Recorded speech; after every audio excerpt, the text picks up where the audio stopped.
Well, hi there and welcome back. My name is Sheldon McLeod. This is Thinking Out Loud, and it is my chance to speak to you on the SaltWire Network. We also have a YouTube channel. I invite you to find that. It's at SaltWire on YouTube. Like and share and let your friends know. It's a great place for you to view our videos and see the work that our colleagues are doing here at the SaltWire Network.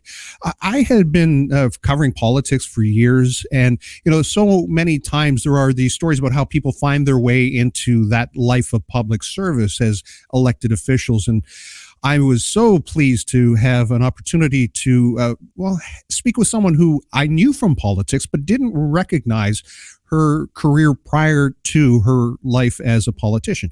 She was, as the work says, the first mayor of Bedford. She served in the Liberal government in the early to late 90s. And I just wanted to say it's a real honor and pleasure to speak with Francene Cosman. I guess I could still call you the Honorable Francene Cosman. Thank you so much for joining me. Oh, I'm really happy to be with you. I have an amazing amount of respect for someone who can go back in time and take us with them. And I'm reading your book, Nurse. I very much went back to 1959, an 18-year-old Francene, and obviously not a Cosman, but at the time, McCarthy, and your journey through nursing school. I have to ask first to start off, why now? Why write this memoir now? I knew that question was going to come in my mind. I guess because better late than never. And I love history. I'm a student of history. And I watched all my history disappearing in New Brunswick. My school of nursing was imploded. The church that I attended was torn down. One of the schools I went to was eliminated. Buildings, the main street in St. John on King Street disappeared.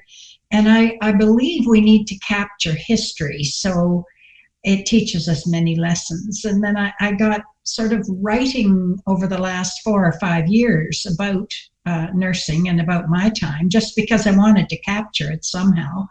And then through the pandemic, it gave me the opportunity to really get serious about writing the story. And the why now is the really playing into the crisis in nursing, the shortage of nursing, the exhaustion through COVID, the demands of the profession. And I think this book that I've put together plays into that, because we need to dialogue about these issues, not just nursing, but the availability of physicians as well.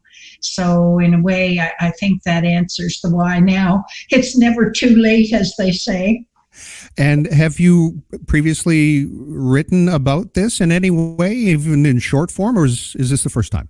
I hadn't written anything about nursing as a book per se, but I've done, a fair amount of writing over my years as an amateur, and not tried to get things published before. But yeah, so I would definitely say, yes, this is the first time to have a book out there, and I'm happy with it. And very well, you should be proud of this. It is an incredibly detailed accounting of what it was like for you at that time, and the very basic or non-technological. I mean, medicine had come so far, but yet when you're describing the way things were done and the responsibilities of a young student nurse, it's quite amazing. As you said, hard to tell the difference, but trying to gauge what it was you were doing. There were no other specialists. Nurses and student nurses were the people who were cleaning things up and looking after patients and doing tours and all of that. And I guess it certainly made an imprint on you at that time. Do you know nurses now who are currently working in the profession? Oh, yes, I do. And my close friend who has written a testament on the back of the book has just recently retired from nursing. And I do know actively working in the profession nurses. So it's given me an interesting perspective to know how some things remain the same, but so many things have changed. And it definitely is an age of specialization for nurses today. Perhaps if the book were to show anything, it would be that the the standard of everyday nursing is the same. You take care of the patients and you do your best to get them better. Mm-hmm. But in our hospitals today, they've become very focused on specialization. And I would love to see dialogue going forward, coming out of the book in a way, to talk about, is there a different model of nursing education that we could look at? Mm-hmm. And encompass the different models that we currently have. We train nurses for the degree program. It started out as 4 years, and with a longer vacation period, and then it gave the opportunity to do it in 3 years with a shorter vacation time. And we have licensed practical nurses doing bedside care. We have a variety of models of nursing. And I think it's time that at the political level and generating discussion from nurses themselves, that we look at how our education is rolling out, because we aren't keeping up with demand and the need is enormous. And we just have to listen to the news every single day to hear what the problem is and what the crisis is. So I think it's timely to look at how we deliver the programs and what's in them.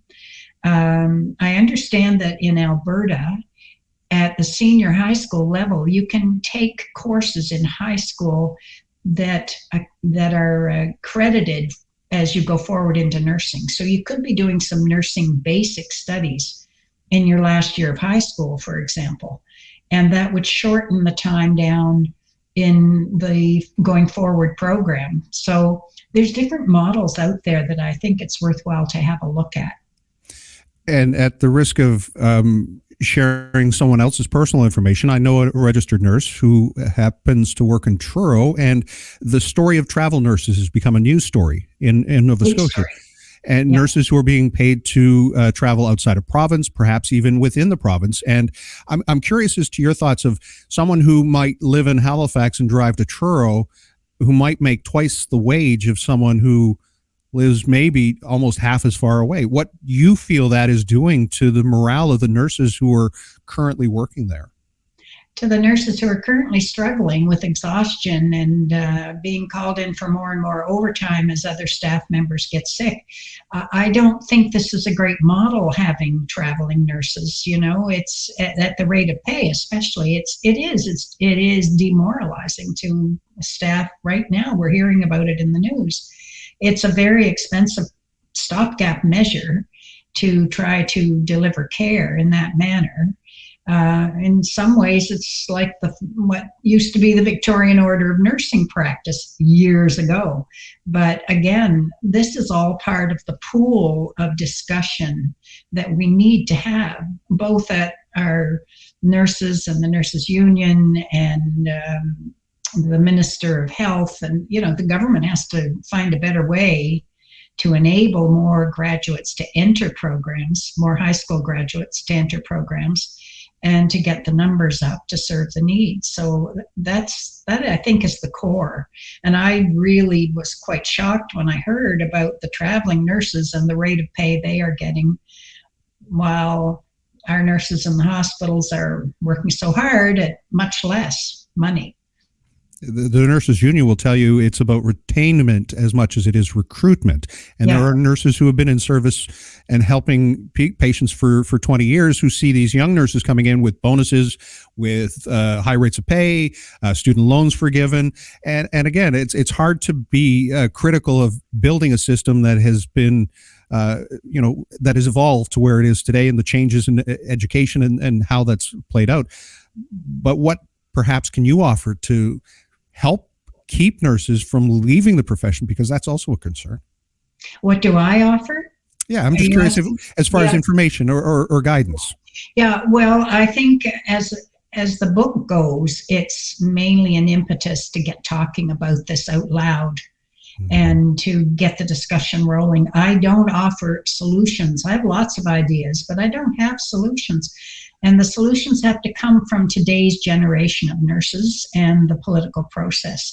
So I am obviously not today's generation, but I think if I were if I had a son or a daughter who wanted to enter nursing as a profession, I'd say read the book, because it definitely explains what nursing is.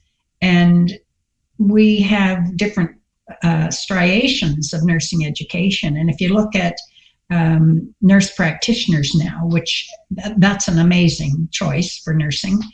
And there are places in Maine where doctors' offices are actually nurse practitioner offices. They run the show, and they hire one doctor to be in the office to sign off on prescriptions. So that's a model we don't have here. But with the crisis in the number of doctors and the waiting list for doctors, that is a model that could be discussed and perhaps put in place. So again, it's a part of what's the dialogue and who's going to lead it. And if this book can contribute to that and contribute to people having a look at what is nursing, and it's an age of specialization. Do we need to do it differently? I sort of think we do. The memoir is Nurse, and Francene Cosman is the author. And you touched on the book describes what nursing is, and from birth to death, and if I might be so bold, before birth and after death. You talk about spirituality in a way that I've not seen connected with the nursing profession in a lot of ways. And I'm wondering how that faith perhaps guided you through that career. I think I knew from a very early age that I had a compassionate personality, and I was always, as a young person, a young child, I was always fixing things. You know, if an animal got hurt, I tried to fix it. If a bird had a broken wing, I tried to patch it up. So I knew at quite a young age that I was going somewhere in the healing profession, and I wanted to be a doctor, but there was no money to send me to university. So nursing was the next choice. And I guess the spirituality aspect, many of my fellow students back then had quite a compassionate nature, a hands-on nature, empathy, all those skills were there. I don't know if they're there today, because when you're working in a hospital, you develop one set of empathy skills, but when you're not in the hospital on a regular basis, but you're maybe 3 years or 4 years in a program somewhere, that's a different kind of thing. You know, it's just not the same as being there hands-on every day, seeing it happen.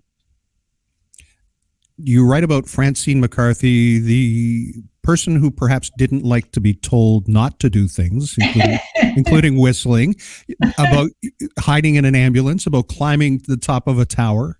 You talk about that spirit that you had, and how there was self-doubt about whether or not you would be successful in completing the program, never mind the career of nursing that you went on to establish. And you chose to be more towards the babies than the emergency room, which might sound a little bit contradictory to that personality type. Did you discover anything about yourself when you were writing this and telling these stories? I guess I've always had this wonderful interest in obstetrics after my sister's experience that I've described in the book with her near death after delivery. And somehow that when I first stepped into the case room to see my niece a minute or two after she was born, something turned on in me. I just loved the atmosphere and the feeling of it. And yeah, I loved obstetrics. So the reverse for me was the emergency room, all the ups and downs of it. And maybe in that day, the emergency room was quite a far cry from today's emergency rooms. So I did not like that aspect of nursing at all. Mm-hmm. And yeah, birthing babies and doing all that care just absolutely turned the light on for me. And I knew then, yes, I would stay and I would finish my studies. Do you feel you would have entered politics had it not been for that start in nursing? Oh, I really doubt that I would, because I feel nursing gave me very pragmatic and foundational skills in other jobs that I did. And being you learn to be a very good thinker and an observer. So I believe that was part of my ability going forward to move into a political career and have followership. You don't get elected if you don't have followership and support. So I think most of my skills from my early days carried me very much forward into what I did later. You've described how nursing has changed, and politics in the last 30 years, I would assume, has changed too from your perspective. Have you any thoughts on where we're at politically now in 2020? Are you talking provincially, federally, generally? Wherever you want to take this. Well, politics has to be about accountability. And I think what I'm seeing with some of our politicians today, they're playing to more mass popularity than accountability. And we've been so toxically changed by the politics of our neighbor to the south. And that has spilled over into some of the thinking of politicians today. And I think just in the news in the last 24 hours in Nova Scotia, the reaction to one of the ministers fighting the carbon tax in a way that to me isn't quite reputable, the way it's being stated in his letters to his followers. But yeah, politics has to be about accountability and integrity, and it's not there in everybody that I'm seeing. It's not criminal, but it's a change to more of an Americanization of doing things than our traditional Canadian way. I very much am grateful for the time that you're giving me, and that this book is a true testament, and again, a time machine to take you back to the sights, the sounds, the smells. You write in a very evocative way that gives you that picture, and it draws you right in. So congratulations on the book. I hope there's more writing to come, and I'm very grateful for the time that you've given me today. Is there anything that you wanted to add before we wrap this up? I very much appreciate this time with you, and I think I just encourage people to go out, find the book, and have a good read, and maybe generate the dialogue that's needed. And thank you so much. Again, the book, Nurse, a Memoir by Francene Cosman, is coming.